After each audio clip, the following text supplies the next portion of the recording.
When drawing in AutoCAD, you can always set constraints so that the objects don't move in certain directions. Here's what it means. First, go to this main menu and select the Infer Constraints option. Now, this option here will appear, and you can right-click, hit Settings, and select your constraints. For this example, we'll select the horizontal option, hit OK. We will begin by drawing a line then, and make sure that the perpendicular option here is on so that the line is horizontal.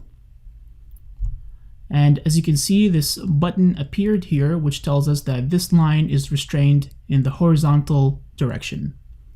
Now, if we try to unselect this option and modify the line, as you can see, it won't change from the horizontal direction.